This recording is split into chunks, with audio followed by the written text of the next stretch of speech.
She explained that a literary magazine, though not strictly speaking journalism, could use many of the skills I already have. I said, what exactly? She said, well, it's all language, isn't it? I think she used the word communication. Oh, dear. She may have done. She may not have done. She said that I would be dealing with some of the best writers of our age, of this age, or any age, in fact. Then she bought another bottle of Dom Perignon and asked me for my initial reactions. Do you want another cup of tea? And you told her? I said I'd think about it. But you haven't made up your mind. I wanted to ask you what you thought. Well, what should I say? Well, that's why I'm asking. No, Polly. What? That isn't why you're asking. We ask for advice only in order to reject it. I would like your opinion. Any fool can have an opinion, and usually does. I see. What? You're not going to help me. I thought if you needed help... Yes? I do. I need advice. I have been offered an interesting opportunity, a change of direction. A flat in Paris. The chance to meet interesting people, new experiences. I have felt for some time that perhaps I would never be anything but a second-rate reporter. I saw myself in my 40s, 50s, still covering wealthy people's weddings, and suddenly, this opportunity. Well, I feel I would be mad to reject it, wouldn't I? There. You have helped me. By your silence. I'm going. Did you say something about another cup of tea?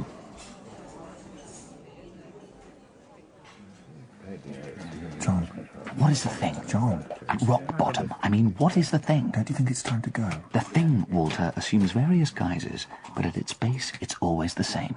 Pass on the best and leave. No! You see? And what is the difference between us? You know what it is. You stick when I twist. You bust. Why? Why is that? Why do I go on when others turn back? It is because I have seen the thing. And the thing is, our lives are ruled by chance. You have no more funds, John. Then you see? You see? This is the thing. That is the point at which you and others like you resign from play. But it is precisely now, on the curve of ruin and failure, that victory is granted. Or withheld. Oh, Walter. The blessing that is coming my way. Can't you feel it?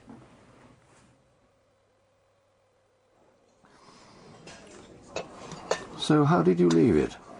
I said I'd contact her by 4 o'clock today. That should be enough time. What for? I'd be meaning to talk something over with you. A case? Yes, I'd very much like your opinion, Polly. Is it complex? That's always been our task, hasn't it? What? To uncover the simplicity at the heart. To adhere to the facts at all costs. It's all to do with the quality of our attention. We must look without motive. We always have a motive, don't we? Do you? I'm not sure. Say it. The pleasure of solving a puzzle. Go on. The satisfaction of making sense of an apparent mystery. A little further. Self-esteem, pride, security. Then the search for security becomes the fact, in which case you will not see the fact you wish to understand. Then how can we begin? There is no how. Then what? Don't get involved in techniques. The quality of attention, I said, Polly. Without motive. Oh. What? You may be too busy to think about this. No. What about Mrs. Vanderbilt? Oh, she can wait. I don't want to trespass on your private life, Polly. I'll let you know. If you're sure. Yes. 2 men, 2 young blades, friends since public school, companions in the roistering life of London clubs and gambling houses. When? Last year. Have you ever been to one of these establishments, Polly? No. The swish of impossibly thick carpets, the clunk of wooden chips on a green baize table, everything arranged for your pleasure beneath vast chandeliers. I once put 2 shillings on the Derby. Did it win? No. No. This is a hushed world. Around the tables, clients are withdrawn in a strange earnestness over games which are both civilized and vicious. I'll take 2. 2 cards, Mr. Ashley. Only 2? And raise. You're bluffing, Mr. Ashley. Is that what you think? That's what I think. I've been watching you. Then raise. Oh, I raise. £200. £200? It's on the table. Fold or cover. You want to see my cards? They're very good cards. You're lying. I'm lying? I've been watching you. Ah, then you must know these cards are good. Well, Mr. Ashley? Your 200 and my 200. I raise you. John, please. The last of your money, Mr. Ashley. Well, you may leave if you like. You're 200. And I think I'll raise 200. I don't have it. You already owe me money. I know that. Fold your cards away then. Take it. Show me your cards. I don't have to show you my cards. Show them to me. Nothing. On the contrary, very good cards. The Harwood Club. Yes? You've heard of it? Hanover Square? Yes. It's another country, Polly, requiring only the passport of wealth to enter. Full of sports and debutantes. And a strand, not in all of them, but some, the well-documented thread of self-destruction. When you look into their faces behind the smiles, you see fear. What is that? Fear of what? I don't know. Fear of themselves. Why should... Behind the excitement, like children who begin screaming and can't stop. Who? And long to be stopped. Who was screaming? And long for Mummy or Daddy to come and wake them from the nightmare of their happiness. Who was screaming?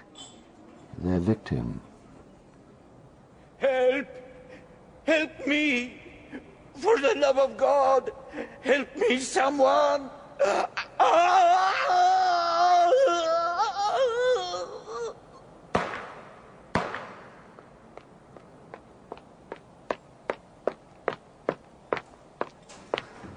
And then came running the policeman.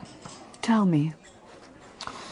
Last year, February, a foggy evening, deep, dank, even on the walls of the houses of the rich.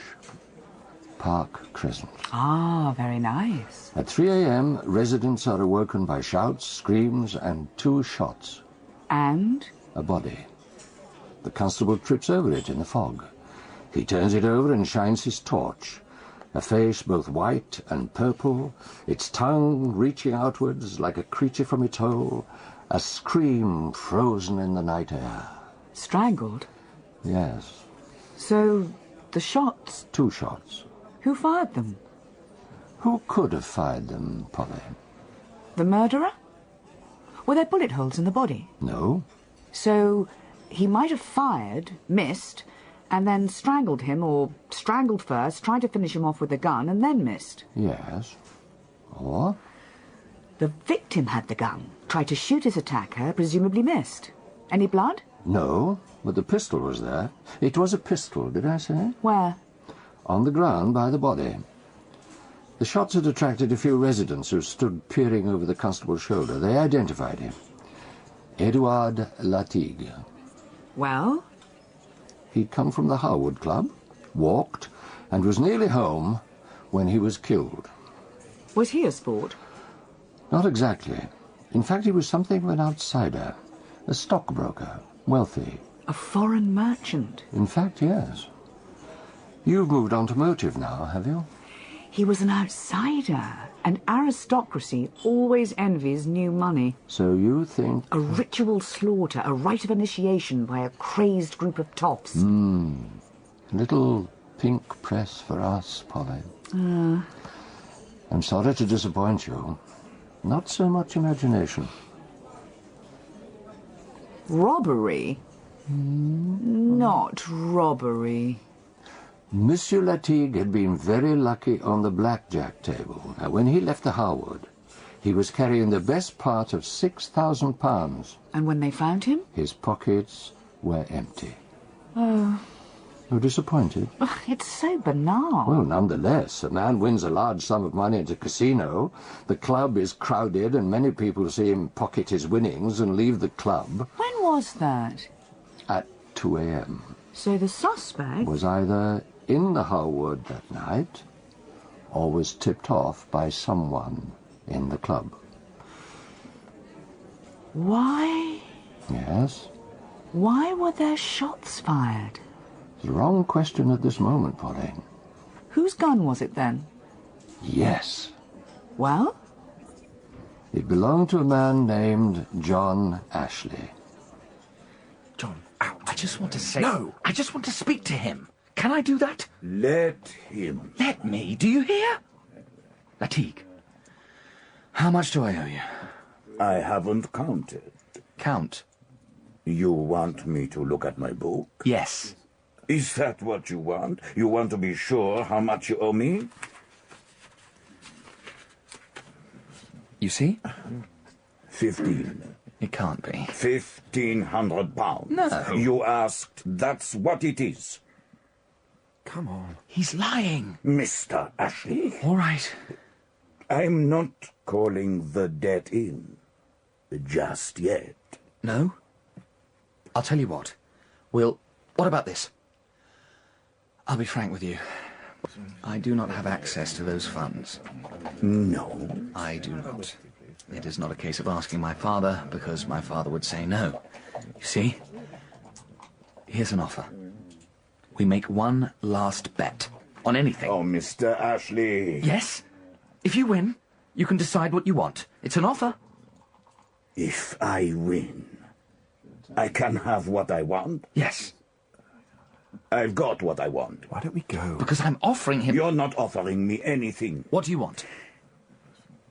And if you win... We cancel whatever I owe you. I'll offer you something, shall I? I'll tell you what. My inheritance. Everything. I'll give it to you. You haven't got it? It's coming. Listen, John. What? Do you want it? What's the bet? This is it. You can't. What does that mean? I'm thinking. Listen. The bet has to be without meaning, as far as possible. It has to offer a set of circumstances in which chance rules. Pure chance. In which you say and I say something will happen at a place, at a time, something... Example of what I mean. No. Let's say... Where do you live? Park Crescent.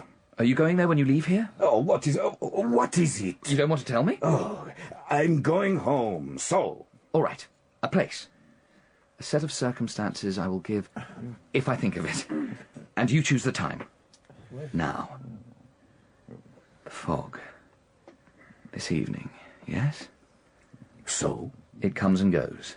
It may be foggy now. It may have lifted. Why don't we bet on it? I will meet you in Park Crescent. You choose the time. If it's foggy when we meet, you win my inheritance. If it isn't, you cancel what I owe you. This is winter, Ashley. The fog is thick. Fine, then have it the other way. If the fog is still down, we cancel my debt. If it's lifted when we meet, you will have everything I inherit. Well, isn't that a bet? So, what is fog? I mean, we could argue about that. Is it down? Isn't it? You know? How do we decide? Well? 14. I will stand behind you. 10 feet away, I will whistle. I will take up my position. You will turn and point. If you can see me, we will say the fog has lifted. If you cannot, then we will consider it down. Is that a bet? Yes. Then name the time, Mr. Latigue. Give me a time. What kind of man was Ashley? As I said, A lunatic? A certain amount of inbreeding, certainly, but I don't think lunacy. No, he was an extremist, I would say. Someone whose life was spent in the pursuit of extreme measures which he took because not taking them was worse for him. That's what I said, a lunatic. You mustn't be so critical of our ruling classes, Polly. Centuries of power and privilege may render a person erratic, but not necessarily insane. So it was his pistol? Yeah. The jury were shocked when they heard that. The jury? You mean... They weren't all like you, eager to decapitate him on the grounds of his pedigree. He was arrested, is that... Yes. The forces of law and order considered it open and shut, which, of course, is their favourite kind of case. Anything that saves paperwork has their vote. Yes, but it wasn't going to be that straightforward. Not when they got him to court. Constable Funnell, you were the first police officer on the scene on the night, or rather the morning, of February the 6th. Is that correct? Yes, sir. Please tell the court what you heard and saw. I was on patrol in Portland Place, walking north, when I heard shouts, and that was quickly followed by 2 shots. First the shouts, and then the shots? Yes, sir. And what did you do? I blew my whistle to summon assistance, and I ran towards where the shots had come from. Which led you into Park Crescent? Yes, sir. Go on. It was a very foggy night. Yes? And there was no sound when I got there, so I had to shine my torch around. And I found a body. A body later identified as Edward Latigue, a resident of 30 Park Square West. Go on, Constable Funnell. The man was dead. Next to his body was a pistol. Tell the court, as a good and efficient policeman, you searched the area. Yes, sir. And what else did you find? I found 2 keys over by the Iron Gate, which leads into the tunnel. Yes? That joins the Marylebone Road. And were these keys later identified as belonging to the deceased, Edward Latigue? One was a key to his house, 30 Park Square West, and the other was the key to the Iron Gate. Was the Iron Gate locked? It was open, sir. Do you regularly patrol that area? Is that your beat? Yes, sir. So you were on duty earlier that evening? Yes, sir. I came on duty at 10 that night. And you patrol back and forth, keeping your wary and experienced eye out for villainy and so forth? I'm sure you do. Now, towards 3 a.m., you hear shouts and 2 shots. You were on your way back to the square then?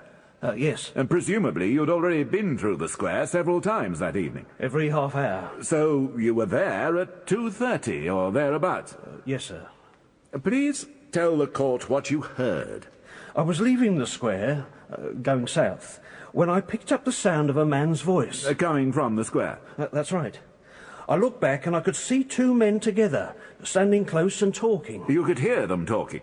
I heard one man say, "It's a question of time, Mr. Latigue. If you will wait, if you will only wait, my father will pay. You will lose nothing by it." It's a question of time, Mr. Latigue. If you wait, if you will only wait, my father will pay. You will lose nothing by it.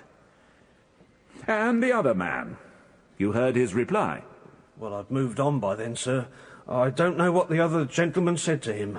No further questions. Your witness, Mr. Tucker? I have no questions of this witness, Your Honour. I know where this is going. Do you? It looks bad for Ashley. But? Therefore, he's innocent. And can you... Get him off? And is this a game? What? You have sometimes accused me of discussing the fate of human beings in terms appropriate to a parlour game. I'm repeating it to you. No, I'm in earnest. I think I can get him off. Then go ahead. I mean, it's all too obvious. Is life like that? Life? Life, Polly? It's too pat, isn't it? I think life can be surprisingly pat, and banal, and predictable. Hold on, may I? You were saying? Ashley owes Latigue money. £1,500. He announces it almost. Does he? And then a very public argument followed by an outrageous bet. And who heard that? Many. You're saying it didn't happen? I'm saying stay with the facts. He has a motive. His pistol is found next to the body. And? I don't understand. It wasn't used to kill. We don't know that.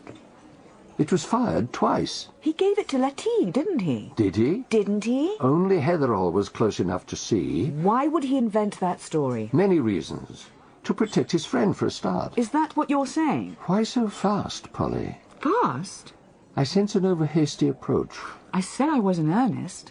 Perhaps... What? I was wrong to drag you into this. Your decision. Is it weighing heavily? Oh, I don't think so. I would like to find the answer to this. Before you go? Yes. Yes, or... Can't we go on? Can't we just go on? Yes. Let's deal with the policeman's evidence. 2 men overheard talking. 2 men talking together. What? The facts, Polly. All right, standing together. One of the men asks the other to wait to collect his debt that his father will pay. He cautions patience, yes. Did the police find anyone else who was in debt to Latigue? No. So, a half hour before Latigue is murdered, he is seen with Ashley, and Ashley is begging for more time. And? Obviously, Ashley did it. Therefore, by the inverse law of probability transference, someone else did it. Eh? Joking, just joking. The right question shakes the facts, Polly. What is the right question? Is Ashley stupid? No, he isn't. And one more. Why didn't the defence lawyer ask any questions? Good. Mr. Hetherall, you are a close friend of the defendant. Yes, I am. You know him very well? I think I do. You think you do? You think you do? And in what state of mind was he on the night of February the 5th? He was agitated, perhaps you might say. What was he agitated about? Was he agitated about debts he owed? I don't know if that was the principal. Was he agitated about his gambling debts? Yes or no? Well, clearly he was worried. And yet, heavily in debt, he continued gambling. Was he in an agitated state because of his intense wish to recoup his losses and his growing realization that he would fail to do so? Would you say that... Shall we let him answer, Sir Andrew? I apologize. He was under great pressure, yes. Thank you. Would you say your friend was addicted to gambling? Yes. And you had many times tried to dissuade him from gambling? Yes. And indeed had tried to dissuade him on the evening of February the 5th. That's true. However, he went to the Harwood Club against your advice, and there lost heavily to Mr. Latigue. Is that correct? Yes. What time did he leave the club? We left at about 20 to 2. You left with him? Yes. I walked with Mr. Ashley as far as New Bond Street, and we parted there. And where did you understand that the defendant was going? He said he wanted to clear his head and he intended to walk along Piccadilly. I went back to the Harwood. I see. Were you worried about your friend when you left him? No, as I say, he was calmer. He was much calmer, and I knew he was all right. I felt he was all right, anyway. It was... With John, these things blow up and then pass. I wasn't worried. Thank you. Mr. Tucker? No questions, my lord. The Crown prosecution was in the hands of Sir Andrew Ladelaw. A face to make children cry, certainly, but as lawyers go, no fool. He felt he had his man. Well, yes. The evidence kept piling up, don't you think so? And yet the defence lawyer, Toby Tucker, stayed sitting on his ample haunches throughout. What was he up to? Tucker was a second stringer. Meaning? Fighting against Ladelaw, he was, in boxing parlance, punching well over his weight. Tucker's reputation is earnest ineptitude. If you want to save your life, hire someone else. So why... I listened to the evidence, Polly. I counted the oohs and ahs in the public gallery as overwhelming evidence was piled on overwhelming evidence. But you weren't convinced? What did you call it? The law of what? Secondary transference... Yeah. Something. I don't know what I said. It wasn't that exactly. It was... I felt I was watching a play in which everyone knew their lines and in which all the characters acted convincingly enough, and yet my dominant feeling was disbelief. So you waited? So I waited. Mr. Cowper, you are the defendant's butler, are you not? I am, sir. And taking your mind back to the night of 5th, 6th of February, you remember your master going out initially? He went out, sir, that's right, I remember, at about 10 o'clock. Did he indicate at all, Mr. Cowper, when you might see him again? No. Very good. Then when did you see your master again? He came in at about 10 to 2. He went again almost straight away. Did he say why he had made such a brief visit? He said he'd come to check some business papers. Did he take anything else with him? I don't know, sir. Do you recognize this pistol, Mr. Cowper? Yes, sir. Where have you seen it before? I've seen it many times before, sir. In its case where it's kept. In its case where it's kept? And where is that, Mr. Cowper? In Mr. Ashley's bedroom, sir. It's his pistol. No further questions, my lord. Mr. Tucker? If you have questions, I would ask them now. I have no questions, Your Honour. You do not seem to be availing yourself of the opportunity to cross-examine prosecution witnesses. You know what you're doing, do you? I do, my lord. I have no questions of this witness. Very well. Next witness, please, Sir Andrew. I kept my eye on Mr. Tucker. No smokescreen, no leaping to his feet, no attempts to divert the jury, to undermine the witnesses. Nothing. But the pistol... Yes. How did it get to the scene of the murder? The murderer brought it. In which case... I mean, despite your unease... Yes. Ashley was going to the gallows. No, he wasn't. Mr. Ashley, you have heard the evidence against you. You have heard as we have. Constable Funnell state that he saw you at 2:30, engaged in urgent conversation with Mr. Latigue. What have you to say to that? That wasn't me. You did not speak to Mr. Latigue? No. You did not say... It's a question of time, Mr. Latigue. If you wait, if you will only wait, my father will pay. You will lose nothing by it. No, I didn't. You're suggesting that it was someone else? Certainly. It wasn't me. When did you last see Mr. Latigue? At the club, the Harwood, just before I left with Walter Hetherall. At about 20 to 2. I don't know, something like that. You seem to be taking this very lightly, Mr. Ashley. I just don't remember the time.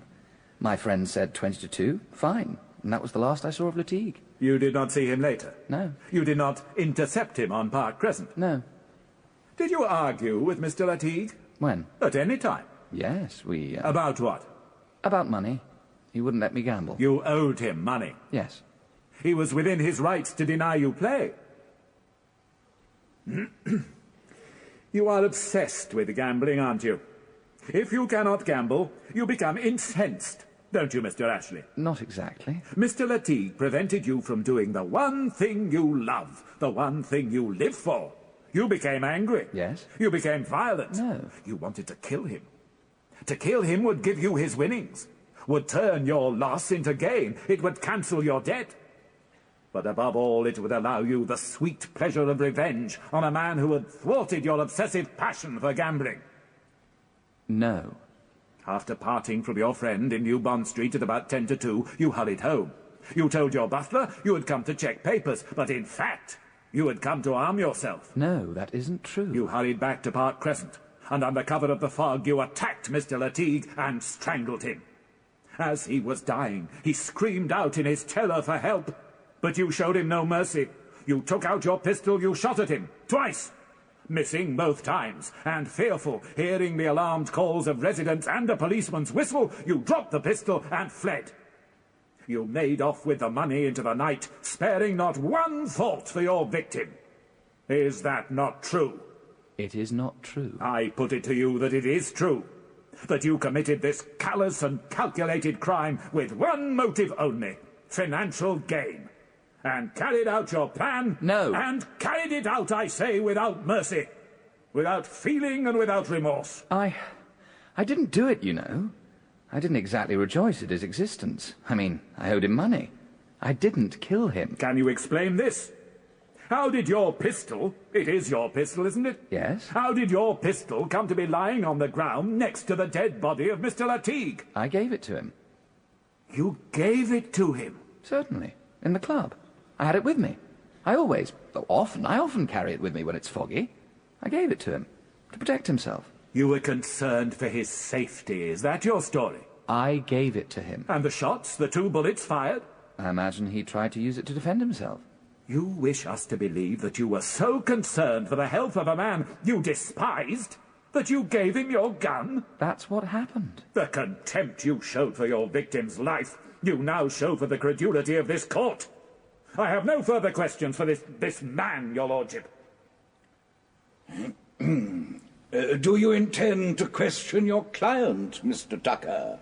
I dare not think you will not, although on your current form you may not. I do wish to question him, my lord. Ah, very good, Mr. Tucker. Mr. Ashley, you parted company with Mr. Hetherall at 10 to 2. Yes. What did you do then? I went home. I had to check some business letters that I was expecting. Your butler said you went out again soon afterwards. That's correct. Where did you go? I went to my club. The Harwood? No, I went to the Talbot. The Talbot Club on Piccadilly, is that right? Yes. And what did you do there? I played bridge. For how long? Till late. And when did you arrive at the Talbot? At about 2:10. And when did you leave? About 5 a.m. And so, from 2 o'clock until 5 o'clock, you were playing cards at the Talbot. Is that what you're saying? That's right. Did anybody see you during this time? Of course. The club was crowded. I mean, can you name one person who saw you and can testify to your being there? Yes, I can. My lord, I must protest. My learned friend is introducing a witness without prior reference to the prosecution. And at this late Mr. stage... Tucker? I beg your pardon, your worship, but the witness, whom my learned friend may wish to cross-examine in good time, has only just returned to the country. We had sought his return, but until this morning I had no firm knowledge that he would be here. Sir Andrew? Very well, my lord. Proceed then, Mr. Tucker. Who is your witness? I call Anthony Latigue. And there stepped into the witness box a tall, gaunt-faced young man whose pallor alone was expressive of a profound discomfort. Tucker had Latigue's son. Had him and used him. And did they allow it? A victim's son to be called as a defense witness? Underhand, perhaps, but permissible. And, of course, it had its effect. Ashley's alibi. Yes, Polly. Tight, eh? Had the Titanic's rivets been as tight, it might not have gone down. For the first time during the case, Mr. Tucker smiled. Mr. Latigue, I need not express to you our heartfelt commiserations of the loss of your father. His brutal murder is something you will never forget. However, the fact of his murder does not mean that the defendant, my client, is guilty. I would be obliged if you would come to the questions, Mr. Tucker. I have 3 questions only, your worship. Mr. Latigue, were you in the Talbot Club in Piccadilly on the night of the 5th and 6th February between the hours of 2:10 and 5 o'clock in the morning? Yes, I was. Could you speak up, please? Yes, I was. And did you play cards with another man during that time? Yes. I would be obliged if you would listen to my next question very carefully, for the life of a man depends on your answer. Do you see that man, the man you played cards with, in the court today? Mr. Latigue? He is sitting over there. I played cards with the defendant, John Ashley. The public gallery swallowed hard as though with one throat. The jury sighed. They were out for 10 minutes, and their verdict, when they delivered it, surprised no one. He walked I looked at John Ashley as the judge apologized to him and spoke the words that released him. His expression? Yes. What was it? Blank. A complete blank. And then I knew. Help!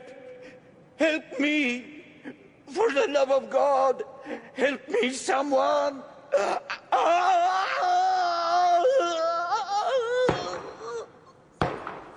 What do you think, Polly? What do I think? Well, the case unravelled.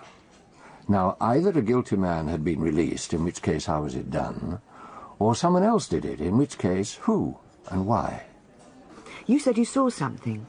Did Walter Hetherall do it? The faithful friend? He had a motive. Did he? Loyalty. Certainly that's what the police thought. And? They arrested Hetherall 2 days later. So you disagreed? Talk to me, Polly. Do you have time? It is delightful to me to talk with you, Polly. Have we not shared many intellectual adventures? What? Walk with me. What do you mean? Walk with me, Polly, through the bright landscape of deduction. You say, was it Hetherall? Walk. Hetherall leaves the club with Ashley at 20 to 2, and then 10 minutes later... Yes. They part. Ashley goes home, and Hetherall returns to the club. Why? Yes? To keep an eye on Latigue. In his evidence, he said that Latigue was just leaving the club when he arrived. What if that wasn't true? What if Latigue stayed at the club until 2:30, and when he left, Hetherall followed him to Park Crescent, and strangled and robbed him? The shots? Fired by Latigue, as Ashley said. Am I wrong? Oh, dear. What? It's 10 to 4, Polly. Yes? Mrs. Vanderbilt will be waiting for your answer. I said, am I wrong? I would hate, Polly, in the future for you to say that I had delayed you or held you back or... I want to know. I want to know how it ended. Tell me. That I don't know, Polly. You don't? Well, you said you saw. Why don't you know? You asked me how it ended. I say to you, I don't know. It hasn't ended. Did you see him? Did you see him, Walter? Yes. I wish you hadn't... What? Are you getting moral on me? Did you see his face? You see, he is a gambler. That is, he's like me. You know, in a way, he's closer to me than you are. Because of that? Because another factor of a gambler, even when he's winning, he's won everything.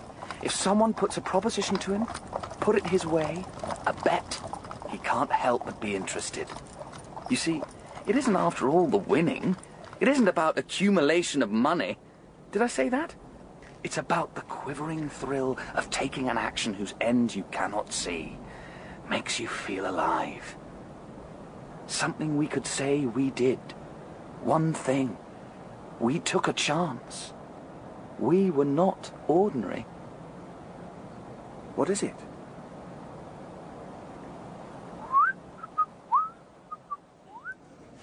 I looked at his face in the dock as he was leaving. Ashley? Yes. You said blank. It was blank. Yes.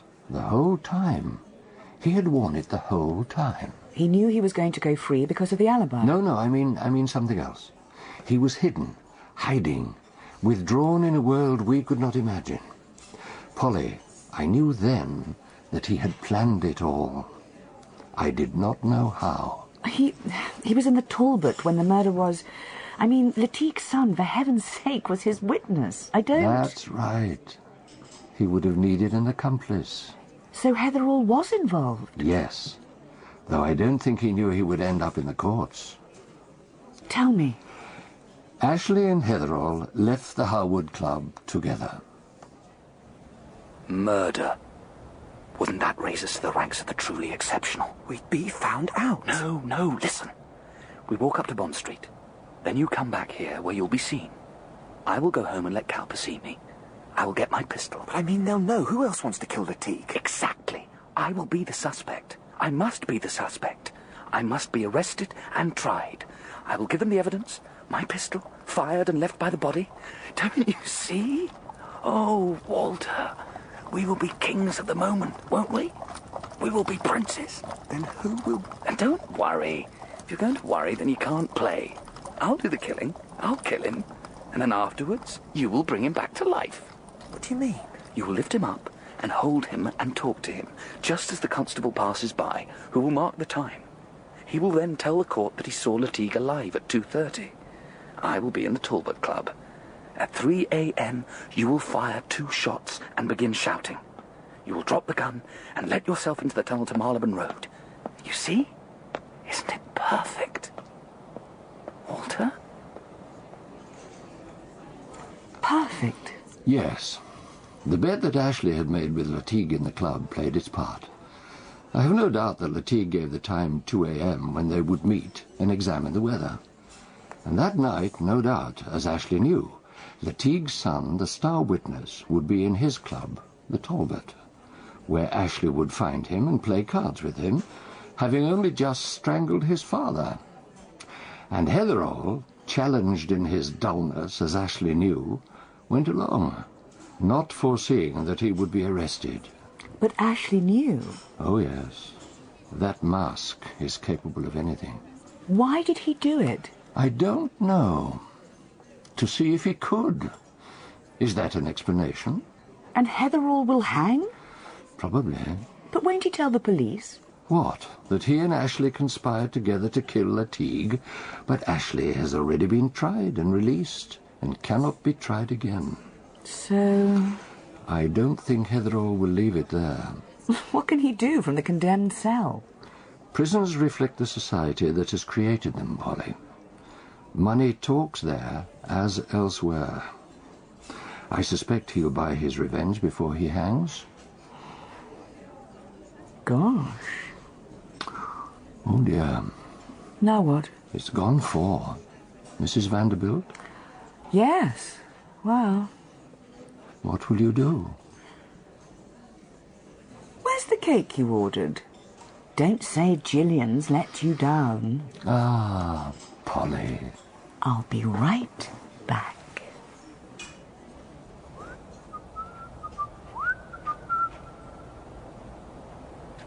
Who's that? No.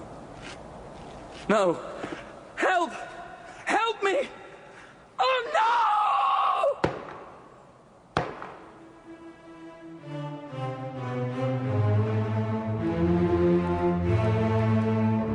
In The London Mystery by Michael Butt, based on a story by Baroness Orczy, Bernard Hepton was the man in the corner and Suzanne Burton was Polly. Ashley was played by Alan Cox, Hetherall by Rupert Penry-Jones, Latigue by Michael Tudor Barnes, Ladelaw by Stephen Thorne, Tucker by Jonathan Keeble, and Funnell by Ian Brooker. Other parts were played by members of the cast. The Teahouse Detective, directed by Celia de Wolff, was a Fiction Factory production for BBC Radio 4.